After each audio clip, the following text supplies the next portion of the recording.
Welcome to The Eyes of Indigo with your infinitely curious hosts, Iris Carter and Margot Ross Sears. Our show is broadcast live at 9:30 p.m. Wednesdays. Socio-spiritual topics are laced with humor as we discuss weird stuff in a rational way. Learn more about us in our first episode, The Prequel. Shows are recorded and available on YouTube, Facebook, Spotify, iTunes, and other aggregators. A keyword searchable index is at iriscarter.com/EOI directory. Share ideas and comments in the program chat or by email. Be sure to like, subscribe, and share our show. Let us know you're here by typing your hello in the comments because we are thrilled to welcome you as we begin another adventure right now.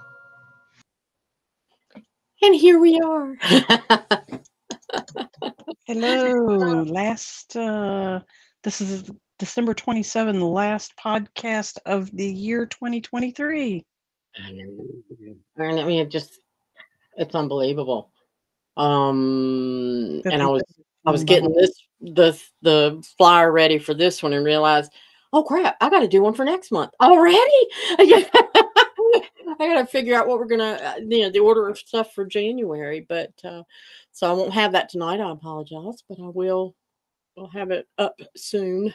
It'll be on our Facebook, of course. Yeah, not a problem. Not a problem. Did you have a good Christmas? So, we did. It was relatively quiet, visiting my mother in Greensboro and visiting friends as well, and came home with some germs. Nothing like, what are you doing for Christmas? A cold. Yeah, oh, that's a good way to put it. I got a head cold and sneezy, sore throat, itchy nose. But anyway, nothing that a little bit of elderberry juice can't help or will help. Don't forget to tell your body that it can reject all that. Give it permission to let it go. Yeah, absolutely. I thought I was starting from there, but apparently I needed to reword it. Yeah, and sometimes germs, we always think of germs as being bad. It's like when people, quote unquote, fight cancer. Don't ask to fight cancer, please, because it'll give you a fight. It's just they're cells. They're cells like any other cells, and they're down there doing what they're supposed to be doing, multiplying and fighting to live. Well, striving to live, and that sort of thing. And it's like you got to tell it it's got other places that it can do its job. It can go elsewhere, and it can change into something more positive. Yeah, right. Send it to the light and go evolve and figure it out before coming back. I plan to meditate in a hot shower when we're finished, when we're off the air, and that will be a part of it. Namaste. Namaste. Absolutely. So if you're new to the show, or if you are a regular, please let us know you're here.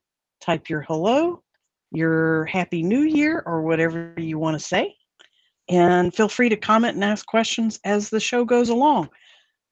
People that are listening to us in the future that are listening to us and recording and so on, hi, we're glad you came too.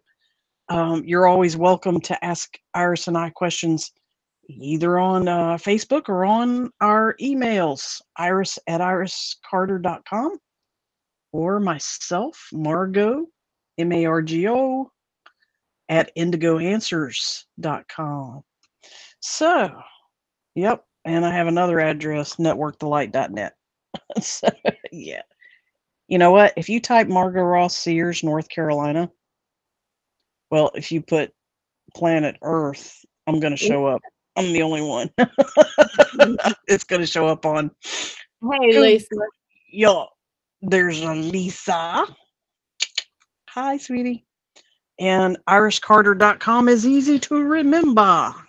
Because I got my name up there. Just put a .com after it without any space. There you go.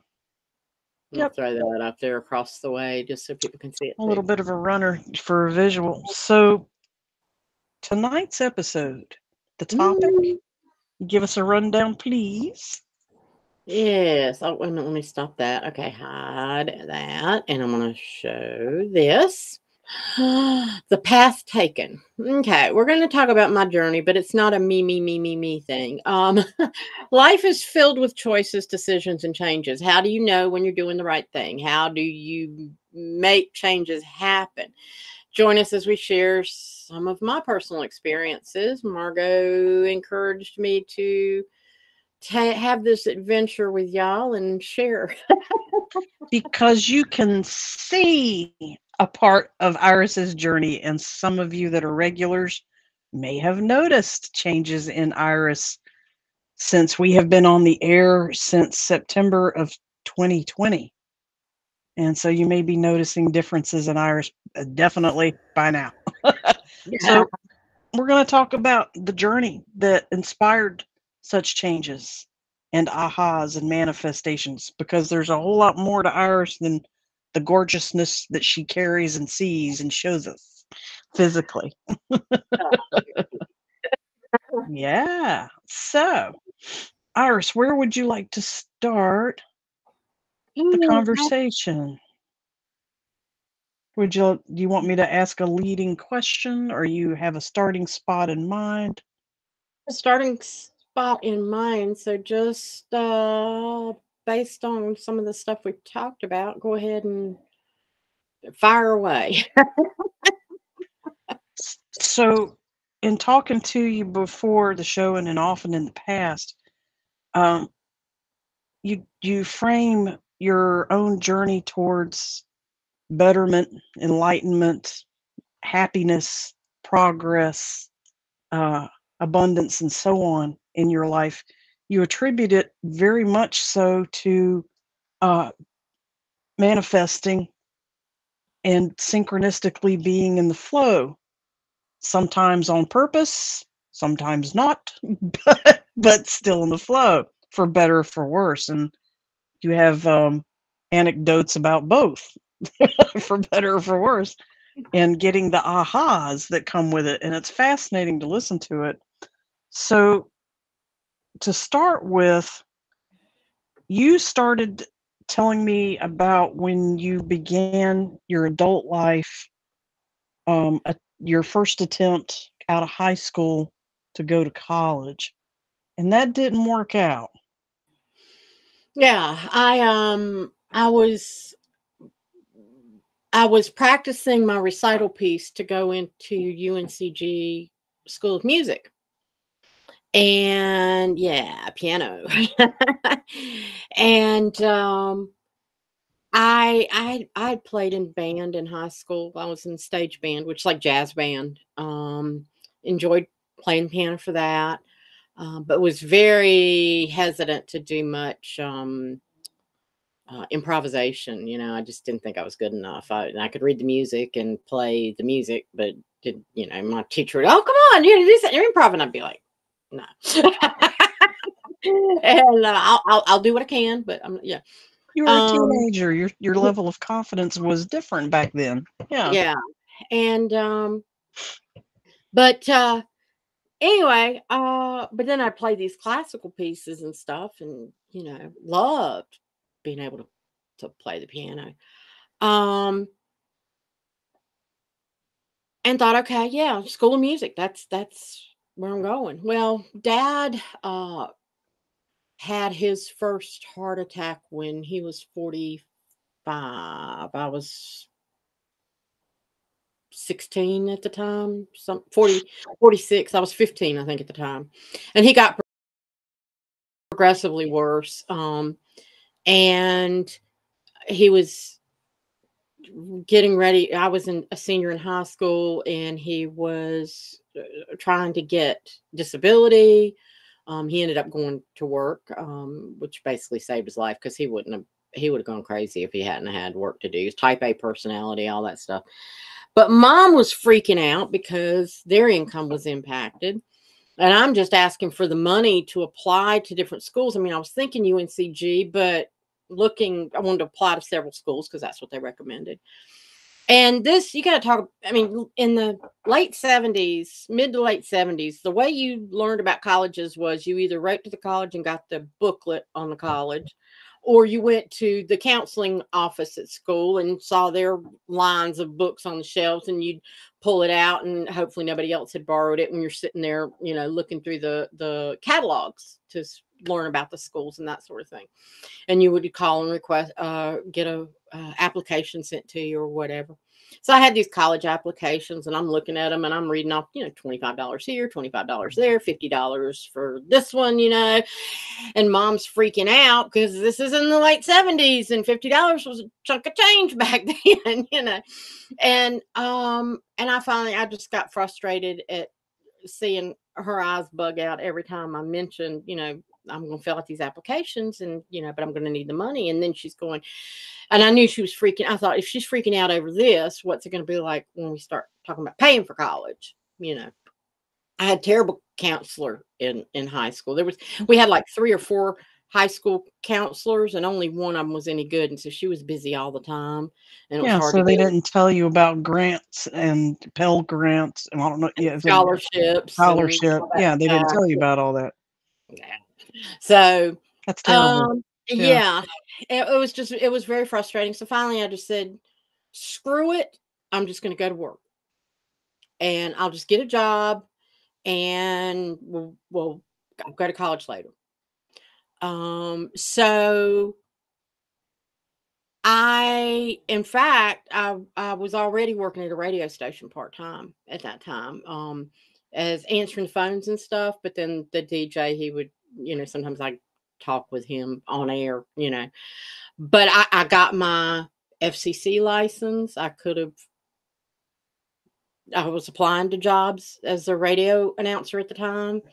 But I didn't quite have enough experience to actually do it. So it was hard to get a job.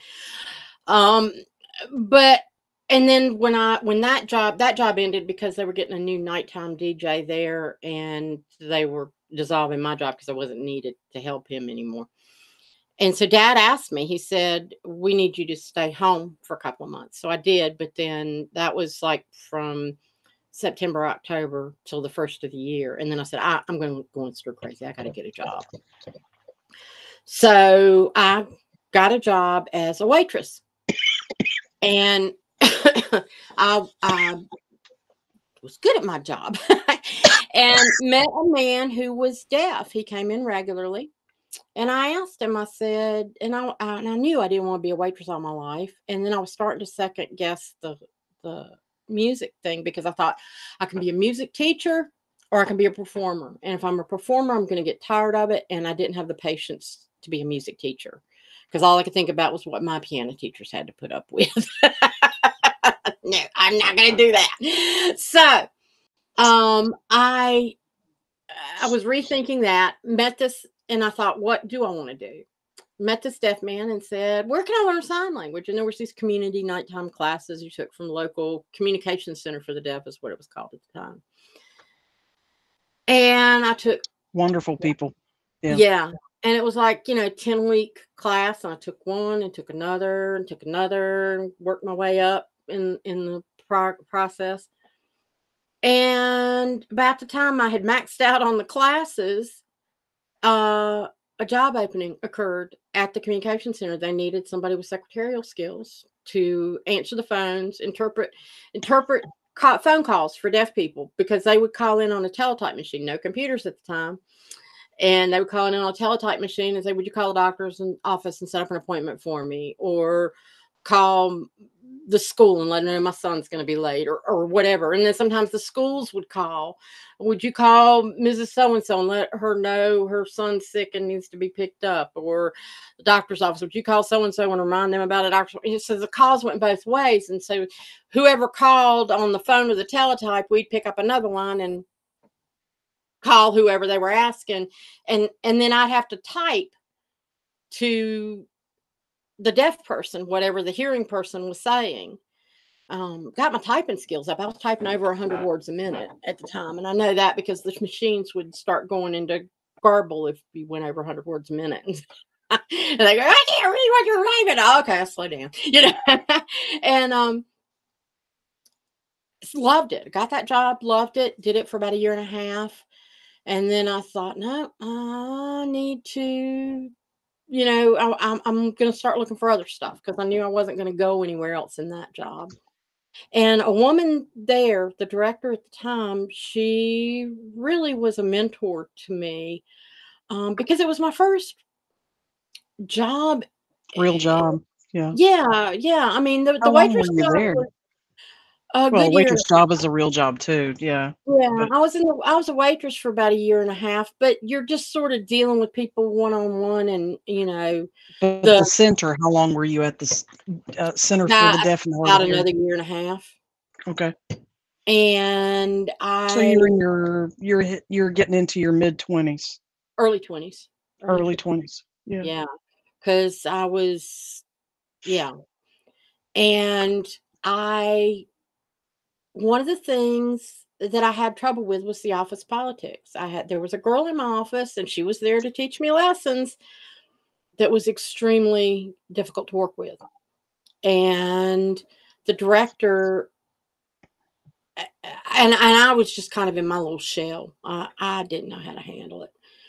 And the director said, have you ever, maybe you need to look at doing something like self-assertiveness training and things like that. And I was like, okay. So I kind of tucked that back. Well, it wasn't long after a counselor's assistant. And in that, when I first got the job, they said, we're going to send you on training. You'll be gone 1 week a month for like 6 months. And they crammed a bunch of community college classes in that 1 week. So by the time I finished, we probably had about 10 classes. And we had homework to do and all that stuff, but it was communications, counseling, interpersonal communications, all that stuff Yeah. that gave me exactly what I needed to learn to be better at communicating both my own needs and communicating with other people. And it kind of got my feet wet on, Confidence. yeah, it really helped a lot. Your And professional and your confidence is what I'm hearing you say. yeah, Managerial skills, it's easier to promote you with the right energy, attitude. You can have 0 experience, but if you are nothing but confident about the job, they will hire you. Yeah. and So you were saying.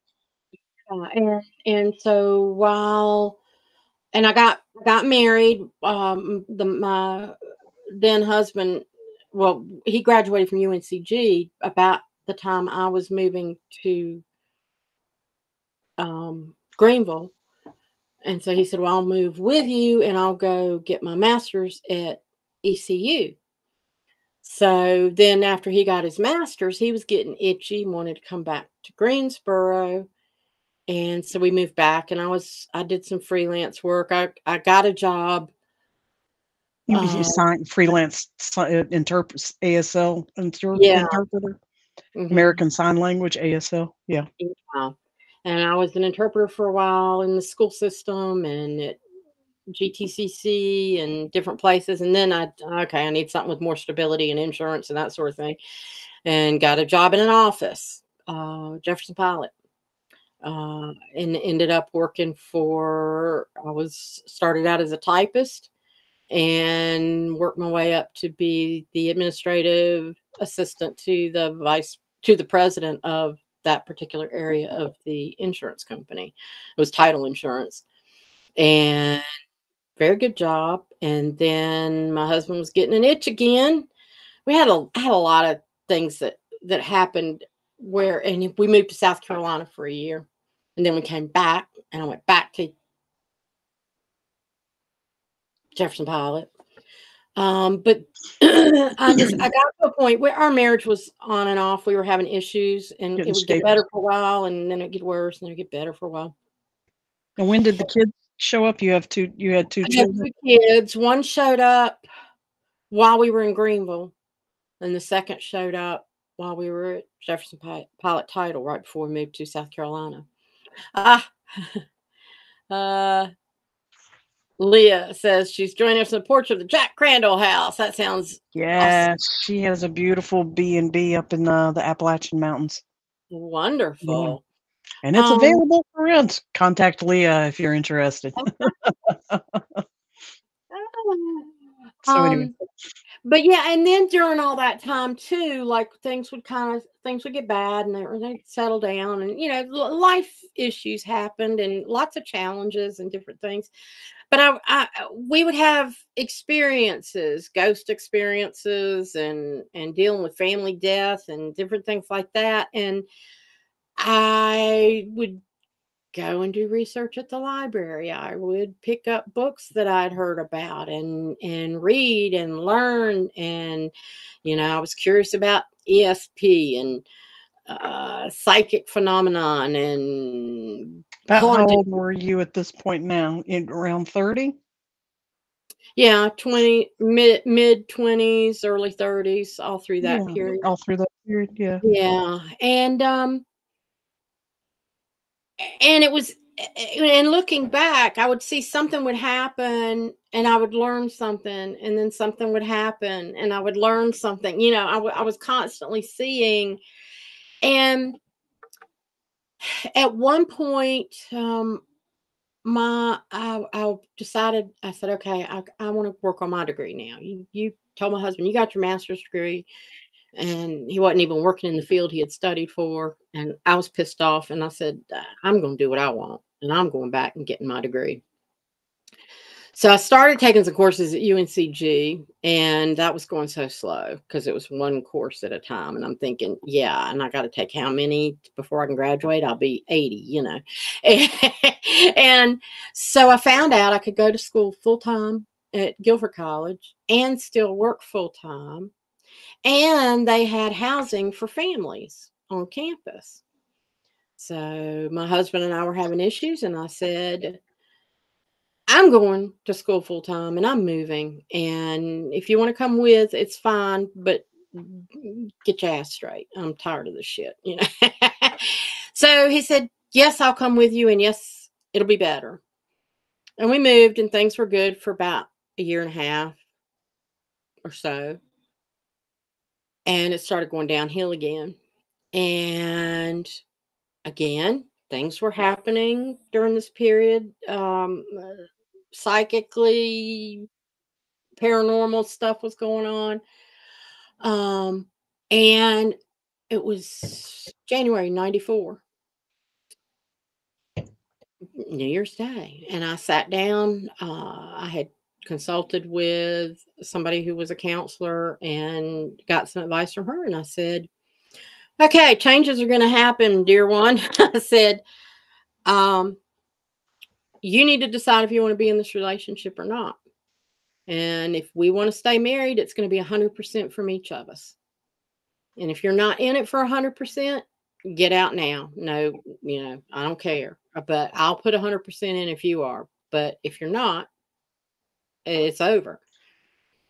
And then while we were sitting there talking, it was full on lightning bolt hit me. And I looked at him and said, oh my God, you're gay, aren't you?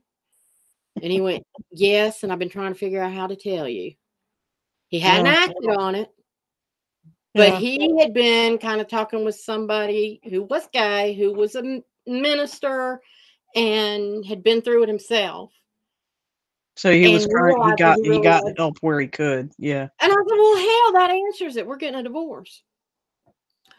And he said, well, I'll stay with you for the kids if you want. I said, oh, hell no. It's fine. That's not 100%.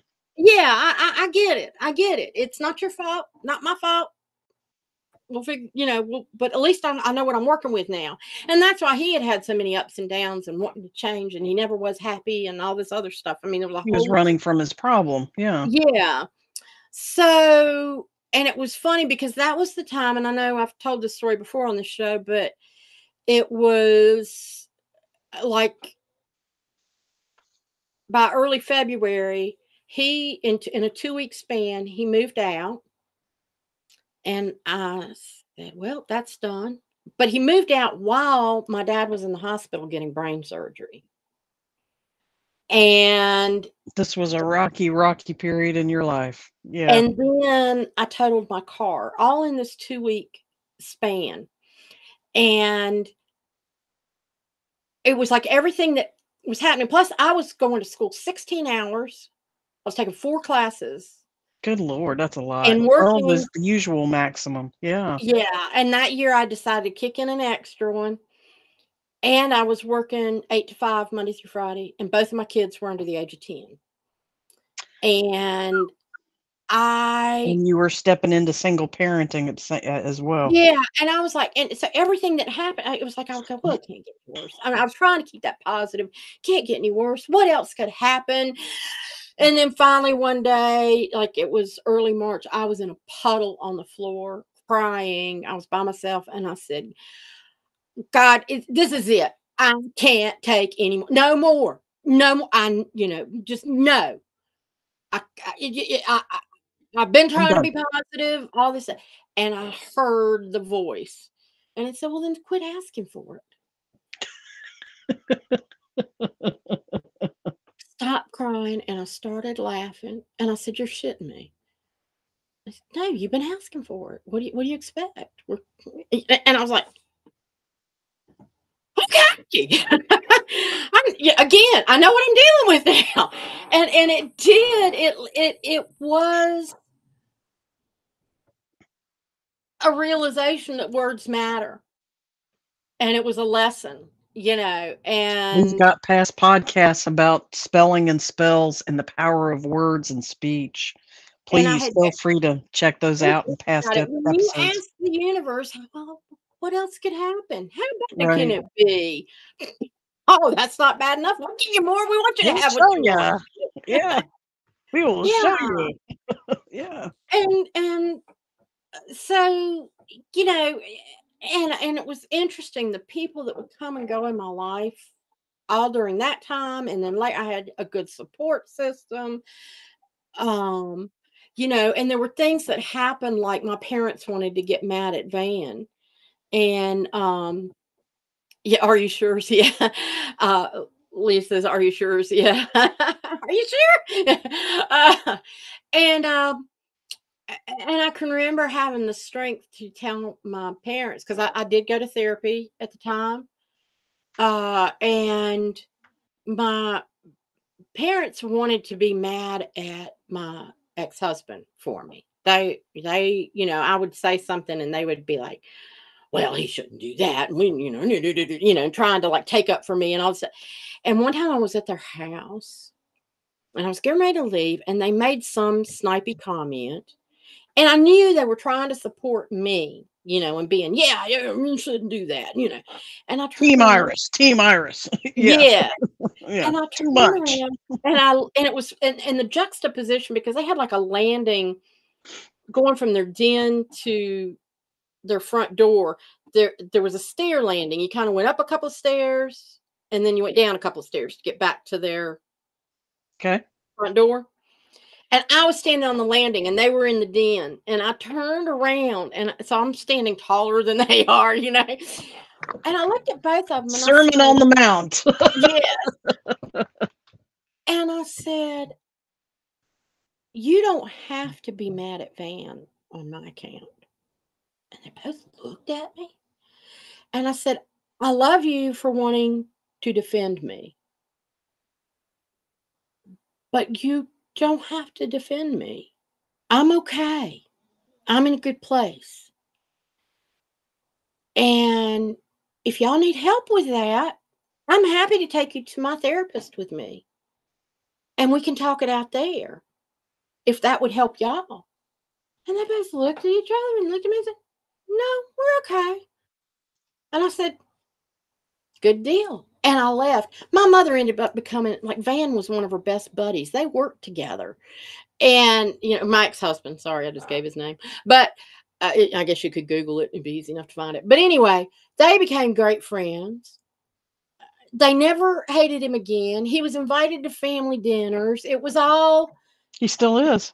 He still is. Yeah. I mean, they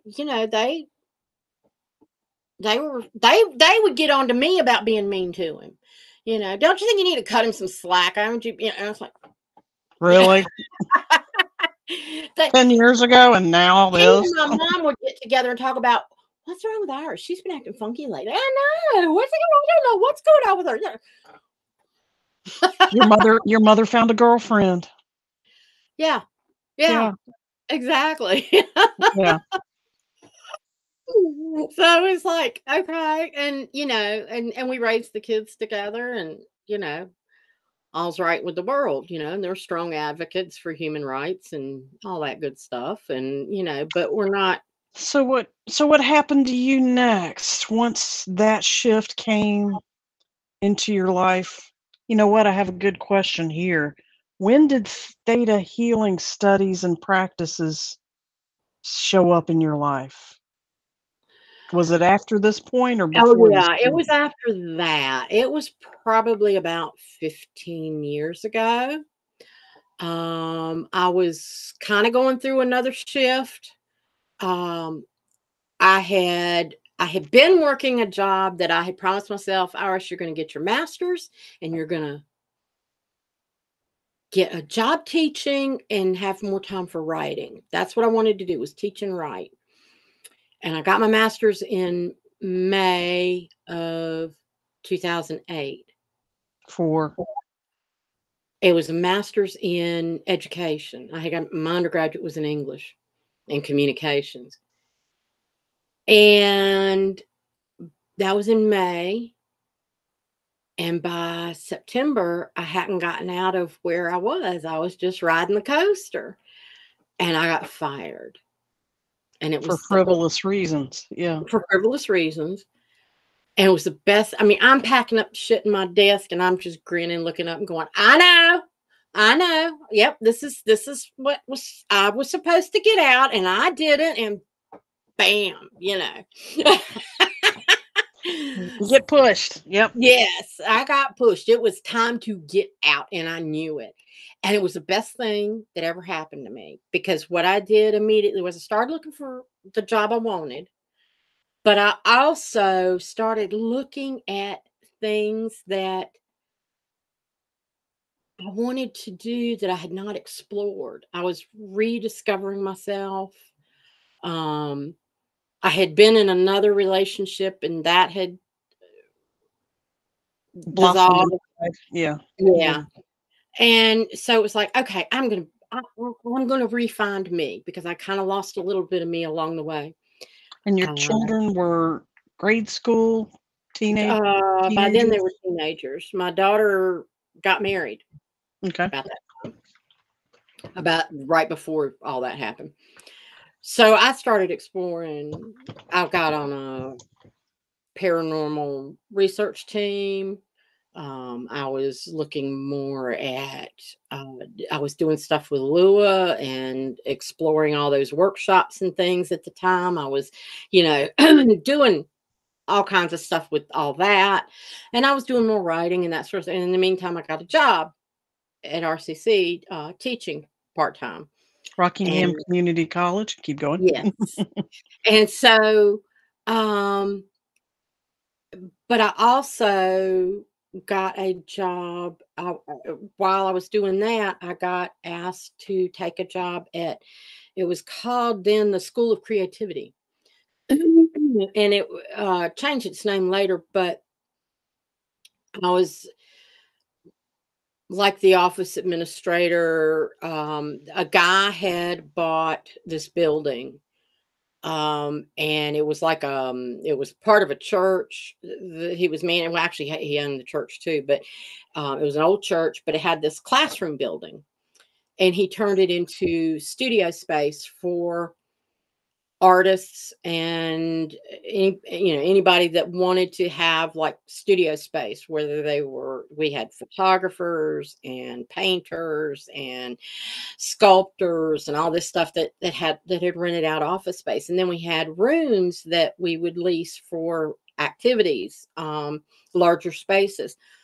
And we had an art gallery in there and all that stuff. And so I was managing all that stuff. I was managing the rooms, and it was a part-time job. And woman came in and wanted to get the space for like get a room for like a weekend where she could teach theta healing. And That's where it came. Yeah. that's where it came. And so and she came in and gave her some information, and we ended up she sat down and started talking to me, and we were talking about what theta healing was and all this, and just dove right into this big conversation. And she said a few words to me, and the next thing I knew, I was crying. I mean, it was just she had dug right into something. She kicked And right into a trigger situation for you. yeah, and it was like, and Energy. she knew who, because what she asked, one of the questions was, so who are the three guys I'm seeing hanging around you? These three figures, and it was my guardian angels that I had met when I was 3 years old. She saw them, picked up right on right away, and then started telling me stuff that they were trying to tell me, and things that no way she could have known, and it was like, why do people you know all this? And then it was like, so you That interested in was more the of that? paranormal experience you were actually looking for. Yes. I just now made that connection. Yeah. And it was like, and she said, so are you interested in learning about theta healing? You should come to my class. And I did. And I went to another class and another class. And next thing I know, I'm taking it from Vianna Stabile, who is the The founder of founder. it. Went to New Yeah. York, took a class with her, and all that. And it just, all the doors started flying open where, I had been carrying around bits and pieces, and it was like everything started falling into place. And I started recognizing all, people talk about doing this type of healing and that type of healing and this type of energy work and having these experiences and those experiences. And I'm like seeing the whole big picture, and it was like, oh, They're this is all awesome. connected. Yeah, Yes. every single one of them is connected. Things started, Just different ways. and it was like, wow, so that's been a ride for like the last 10 years or so. And yeah, so All hey. right. So you ended up with having that much, like we said in the beginning, a shift into betterment and enlightenment. So a part of what I alluded to at the beginning of the show that you haven't touched on yet is, when did your size and your weight begin to be a problem and a challenge in your life? About 3 years ago. It I started gaining weight back in the mid 90s when I was going to school, because what I was doing was, with doing so much, I didn't eat right. I was grabbing food on oh, Jackson, your Jack, grandson is my on. grandson is watching. Hello, Jackson. I'm glad you're watching. Thank you. He's using his Yay! mama's time. Does your mama know she you got her? Does your mama know you're using her identity? Yes. Uh, He's up front. yeah, at least you told me. Thank you, dear. And yeah, it is Lisa a says, great. Yeah, Leah says, great question. It's such a struggle for her too. And yes. you know what? Sidebar, let me jump in here for a second. That weight gain, either gradual or sudden, but losing it again, is a personal struggle for a lot of energy workers, especially people that we characterize as caregivers or earth mothers or fatherly types or motherly types. We tend to be padded and or rotund. And it's part of a energetic defense system is one theory. However, there are plenty of motherly, fatherly energy worker types who are fit and trim, or at least average and happy. So, and look at you.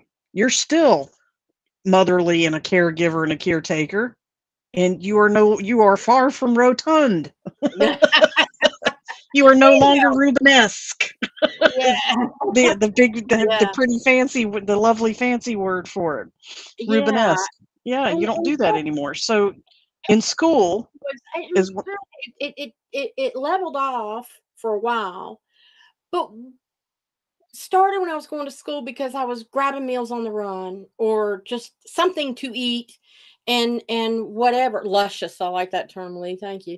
Uh, and so yeah, it's grounded. Yeah. and it leveled off, but then I I don't know, in the last 10 years it really started piling on again. I mean, getting worse. And this is from 3 years ago, summer 3 years ago. So like from this July, 3 years back. And that was probably at my worst. Guys, can you see how much younger she looks compared to where she? Yeah. And by that point, this was taken while we were on vacation in Savannah, Georgia. And I was with lots of walking, and I was in extreme pain. My knees were killing me. And thank you, Lisa's. Wow, yeah. I came home, and by that, I think wasn't long after. It was probably around that September or October. I had a doctor's appointment. And I had been told over the years, I just need to lose weight. Go home, try to lose weight, but they never really offered anything. I even had one OBGYN that said, well, it's simple. Calories in, calories out. And I'm like, no, it's not that simple. Yes, it is. Do it. If you want to lose weight, you'll lose the weight. Loved the OBGYN. He was one of the greatest guys. But he was not an endocrinologist or a dietitian. Those were not his fields. Yeah. And so I'll go to the PA at my GP's office, and she says, Iris, we've got to do something about this weight. And I said, no, but it doesn't matter what I do. It's not working. And I was in tears, and I said, I don't know what to do. I've tried different diets. If I eat, if I don't eat, it doesn't matter. It's not coming off. I don't know what to do. And you couldn't exercise because your knee had disintegrated. Sorry. Yeah. Well, you found out later it actually had disintegrated and was bone. Now it was boned on bone and had no more cushion. Yeah. Exactly. And you had no access to a swimming pool either. Yeah, Lynn says they're all quacks. It feels like you're talking to a bunch of ducks sometimes. And so she said, I'm going to refer you to a specialist. And she said it might take a couple of months. Well, I got an appointment in January to go see this doctor. And Dr. Beasley is the founder of Cone Healthy Weight and Wellness Center. God bless her. I mean, I go in, and she talked to me about what it would be like. There's no shots, no special food. They did a series of blood work to see where I'm at. They actually did a breathing test that told them I sat with a machine on my face for about 10 minutes, and they could tell how many calories I was burning at rest, and based my diet off of that. Gave me a written diet, and it was all practical food, real cheese, real eggs. I'm on a fat-free milk that does not taste fat-free. It's awesome. You buy it in the grocery store. Peanut butter, a low-calorie bread that's really good. Kick my protein up. What she discovered is I wasn't overeating. What my food choices were poor, but like I would go all day without eating, and then at 9:00 at night go, well, yeah, I am hungry. All that frozen pizza looks good. What's easy to get to, or I'll just throw a bag of chips by the computer and munch while I'm working, and that'll be fine. I didn't care about cooking for myself. I want stuff that's easy to do. I didn't want to fuss. Yeah, by being Yeah. the one. Yeah. And my metabolism had shut down. My metabolism had basically shut down. In the last 6 months, I've started feeling hungry again. I never really felt hungry until I was really starving, and she said, "You're starving yourself, and your body Adjust to it. adjusted," and so I've lost 100 pounds. And yeah, she says I would eat bags of candy, blow pop sour. Yeah, yeah. But it wasn't like I was going, "Oh, I'm going to load up on all this stuff." And I would buy the normal food stuff that, but now when I go to the grocery store, I'm pretty much buying everything that's in the parameters: dairy case, meat case, veggie case, and it's not hard. Keep Oh, and going. Mountain Dew. Yeah. And so anyway, but I wanted stuff that was easy. And I had gotten to the point bef- before the doctor had referred me, where I was sitting in my chair going, I'm going to end up in a wheelchair. And I had gone to the orthopedic doctor, who had said, we want to do surgery on your knees. You have no cartilage, but we can't do it until your BMI is below 40%. And my BMI. BMI was like 40, the body mass index. Okay. So my body fat was like at 47%, then 48%, something like that. And they said, we won't do surgery until you lose weight and get that BMI down. So I was like, okay.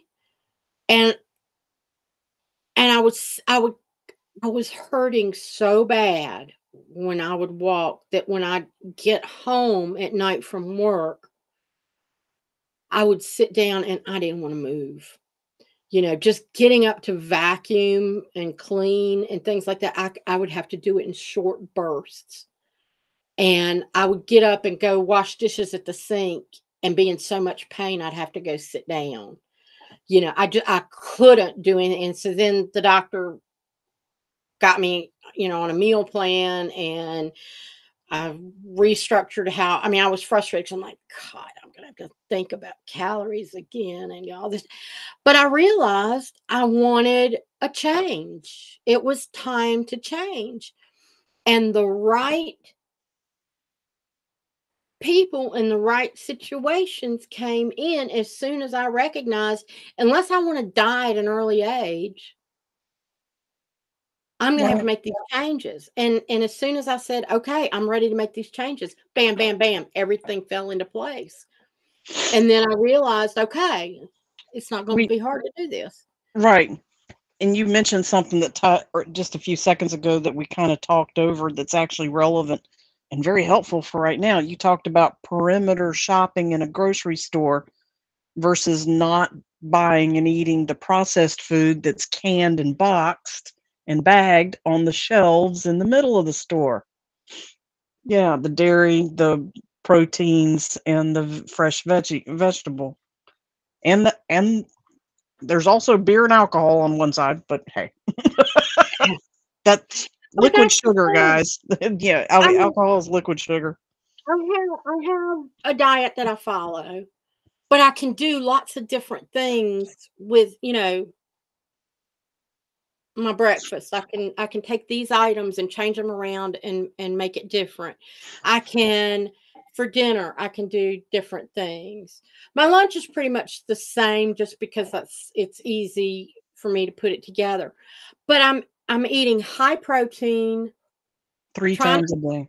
yeah, low calories, eating 3 times a day, and I have about 3 to 400 calories that I can play with and do whatever I want to with it. If I want to eat a 2 candy bars with that 400 calories, I can. Or I can have sugar in my coffee, or I can have a different kind of dressing, or I can I can use sauces and things like that. I can use those calories however I want. And I've gotten used to it.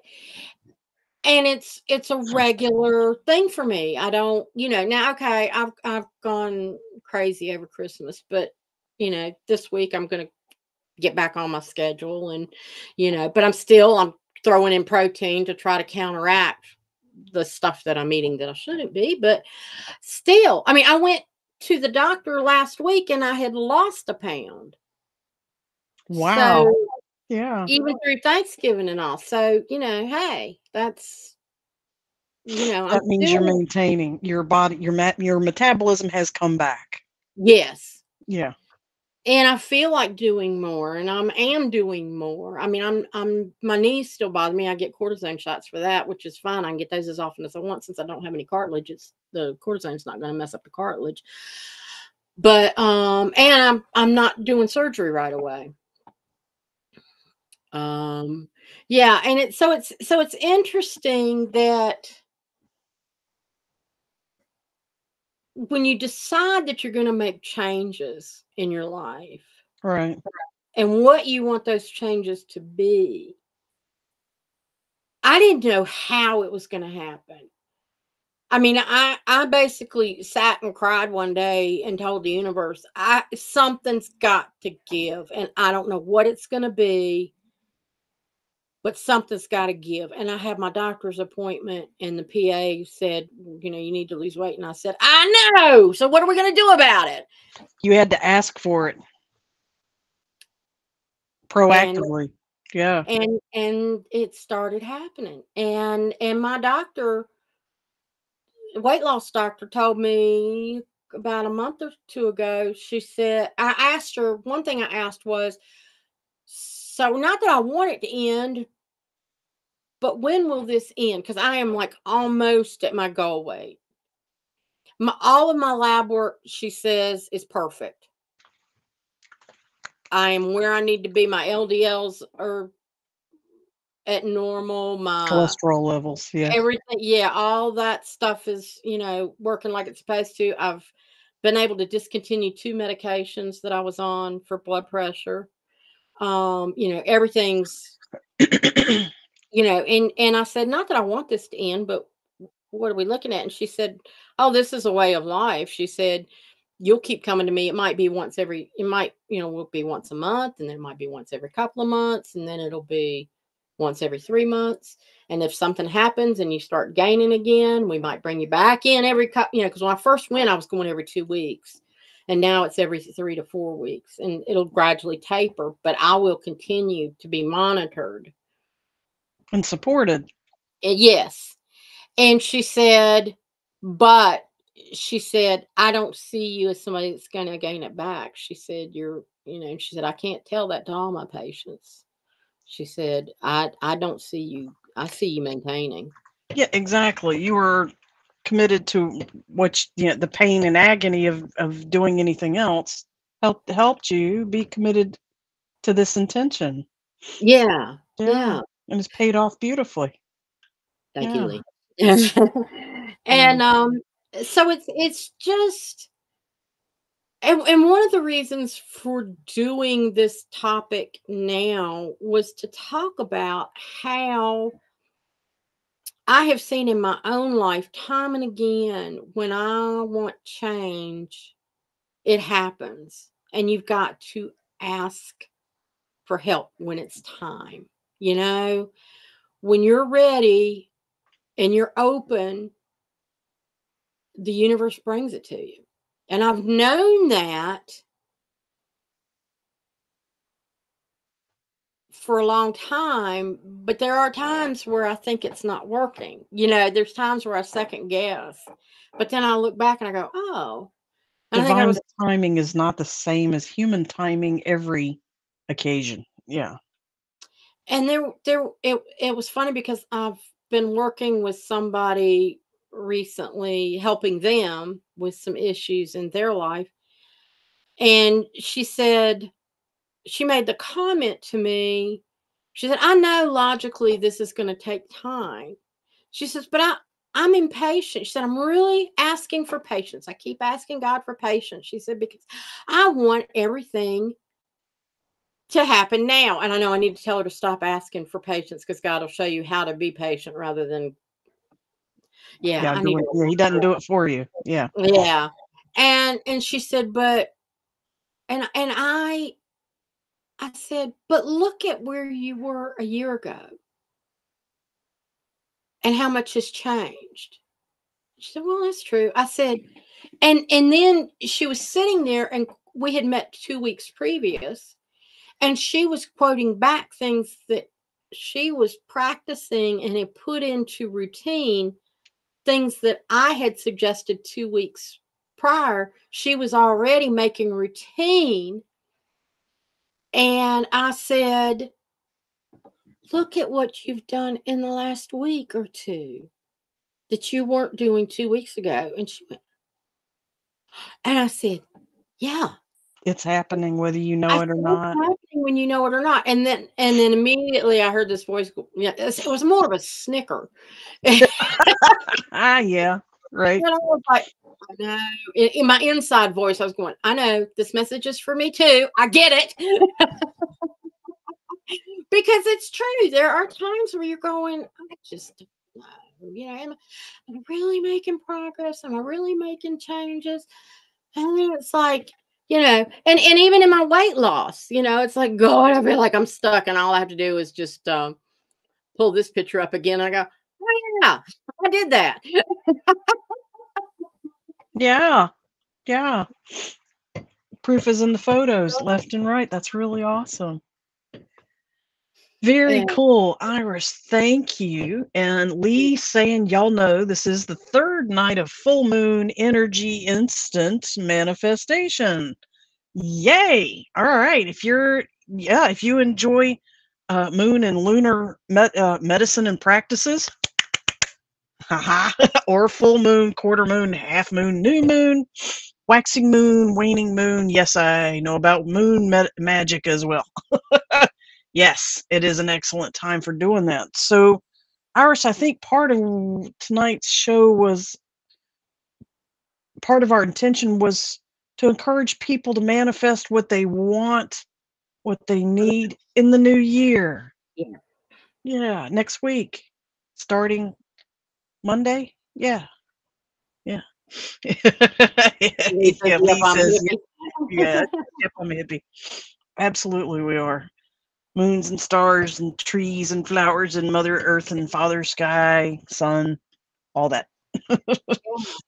um, So do think about, are you where you want to be? Are you headed in the direction you want to be? And if you're not, where do you want to be? And honestly, you don't have to be the architect of that, of exactly, but it's more, I don't know, to me, for me anyway, the best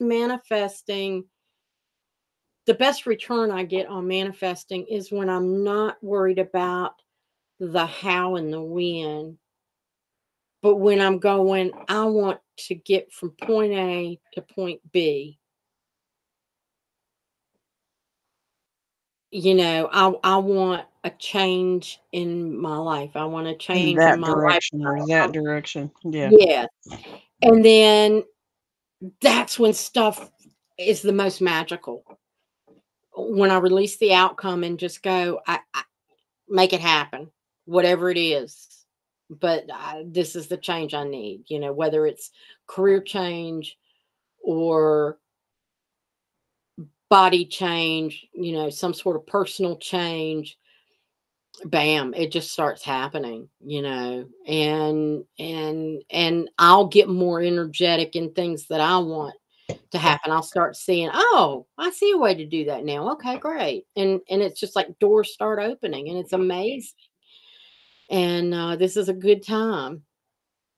Very So cool. yeah. Lee is going to share her wishes with us. While Okay. Lee is composing, Iris, can you wrap us up with describing what we are manifesting in late March for the public? Yeah. We are manifesting, and we hope that you all will manifest a way to join us. March 21st through the 24th, we're going to be in Emerald Isle, North Carolina, for On a the beach. Heal the Healer Summit. It's going to be a Oh, full 4-day weekend of events, workshops, hands-on stuff. and second level stuff, next level stuff. This is not for beginners unless the beginner is already a natural shaman kind of thing. Yeah, this is next level stuff. Just go to the website, the web page, and learn more about who the speakers are and what we're doing. Nightly fire and drum circles as well. Iris, I'm running in front of you on this. That's okay. That's okay. Okay, thank you. Room and board are included. All your meals are covered. You can choose different price points based on if you want to share a room with one person or have a room to yourself. And why are you freezing? I don't know if she's going to come back. And I don't know if it's frozen for everybody else. She just got dropped. Okay, so room and board, different price points, whether you want a room on your own or whether you want to room with somebody else. We also have somebody that's looking for a room. But all the price points greatly. Go to Lisa, she wants to come. iriscarter.com, and you'll see the very first link in the menu is Heal the Healer Summit. But my husband is a Neanderthal. Well, he's welcome to come if you want to drag him along, or we can set you up with a roommate. We do have somebody else that's looking for a roommate, there will be downtime. Yeah, yes. Actually, the third day. One of the days in the middle, you'll actually have complete free time to do what you want on the island. And we have guided activities or do your own stuff. So you actually do have free time if you have dearly beloved Neanderthals waiting at nearby places. Or bring him along. Maybe he'll learn something and won't be a Neanderthal by the time you leave. We have lots of surprises and cool stuff, added value that's not even put on the website yet because it keeps coming. It's coming in. It's stacking up. We're cool people, cool opportunities for healers, particularly. And we'll tell you more as we get closer. Some of it we got to have permission to share first. It's a big deal. Yeah. Come have fun. If nothing else, come hang with Iris and Margot and talk to us in person among like-minded friends and new friends at the shore, at the very, very, very magical place by the beach. Yes. Yeah. And let him go deep sea fishing, Lee. She's talking about how she could work it out for him. He can go fishing, and you can be with us, and he can stay there if you want. Just look at it. And everybody's talking about how they're losing weight and knee surgery down the road and that sort of thing. So Edie has been on a similar path, and she too is succeeding. So anyway, lots of things to consider. Manifest your trip to be with us in March. And check out my website, iriscarter.com, for details. And we will see you next week. Yeah, we'll see you next year. See you next year. Happy New Year, guys. Namaste. Namaste. Thank you for joining the Eyes of Indigo with Iris Carter and Margot Ross Sears. Remember to like, subscribe, and share this podcast. Music is Arcadia by Kevin MacLeod. Find us at facebook.com/Eyes of Indigo, on YouTube under @Iris Carter Enterprises, and on various podcast aggregators. Copyright 2023 by Iris